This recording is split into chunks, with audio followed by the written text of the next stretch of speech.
دہلی سلطنت اور مغلیہ سلطنت محمود غزنوی سے بہادر شاہ ظفر تک۔ سلطان محمود غزنوی 977 سے 1030 تک۔ وہ غزنوی سلطنت کا طاقتور بادشاہ تھا۔ اس نے بئی صغیر پر 17 مرتبہ حملے کیے۔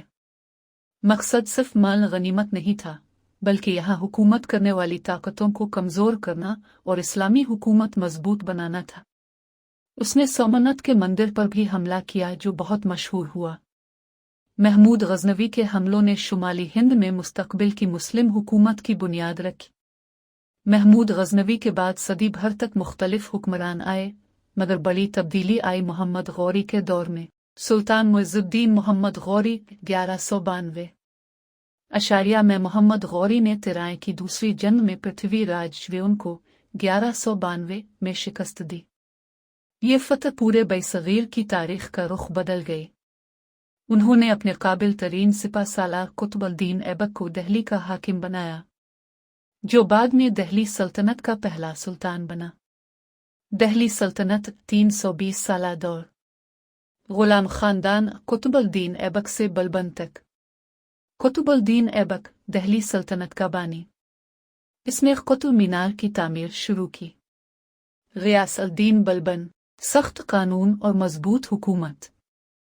خلجی خاندان علاء الدین خلجی، منگولوں کے حملے روکے، بازاروں میں قیمتیں مقرر کی، راجپوتوں اور جنوب ہند تک فتوحات۔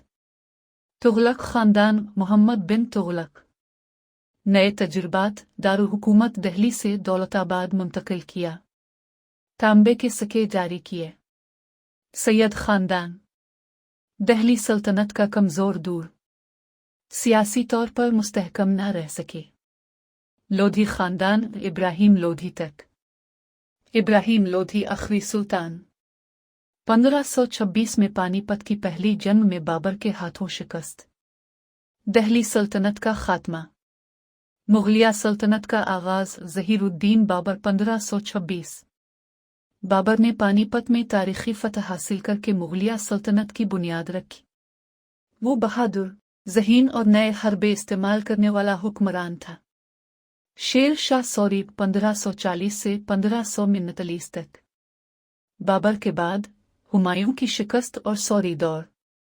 بابر کے بعد اس کا بیٹا ہمایوں بادشاہ بنا، مگر ایک طاقتور افغان سردار شیر شاہ سوری نے اسے شکست دے کر دہلی کا تخت سنبھال لیا۔ شیر شاہ سوری کے کارنامے: grand trunk road, G T road کی تعمیر، ڈاک کا شاندار نظام، فوج اور مالیات میں اصلاحات۔ اگرچہ اس کی حکومت صرف 5 سال رہی، لیکن اس نے ایسی بنیادیں رکھیں جن سے بعد میں مغل بادشاہوں نے بھی فائدہ اٹھایا۔ اس کے بعد ہمایوں نے واپس آ کر دوبارہ سلطنت سنبھالی۔ مشہور مغل بادشاہ ہمایوں پہلے سلطنت کھو دی، ایران کی مدد سے دوبارہ حاصل کی، مگر جلد ہی انتقال کر گیا۔ اس کا بیٹا تھا اکبر اعظم۔ اکبر اعظم 1556 سے 1605 تک، بہت دانشمند اور انصاف پسند بادشاہ۔ راجپوتوں سے تعلقات بہتر کیے۔ گجرات، بنگال، کشمیر، سندھ تک فتوحات۔ فنون، تعلیم، امن اور رواداری کا دور۔ انصاف اور انتظام کا مضبوط نظام۔ جہانگیر، انصاف کی زنجیر مشہور۔ فنون لطیفہ اور مصوری کا فروغ۔ نور جہاں اس کی طاقتور ملکہ۔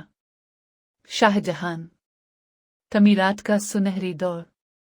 تاج محل، لال قلعہ، جامع مسجد دہلی۔ امن، خوشحالی اور خوبصورتی۔ اورنگزیب عالمگیر، آخری طاقتور مغل بادشاہ۔ سلطنت بے حد وسیع، مگر مشکلات بھی بڑھتی گئیں۔ اس کے بعد مغل کمزور ہوتے گئے۔ زوال مغلیہ سلطنت۔ اورنگزیب کے بعد مغلوں کی طاقت کم ہوتی گئی، علاقے بکھرتے گئے، نئے حکمران الفا بیلی، اور آخرکار انگریز طاقتور ہو گئے۔ آخری مغل بادشاہ بہادر شاہ ظفر۔ ان کے ساتھ مغلیہ سلطنت اور بئی صغیر کی 1000 سالہ مسلم حکمرانی کا خاتمہ ہو گیا۔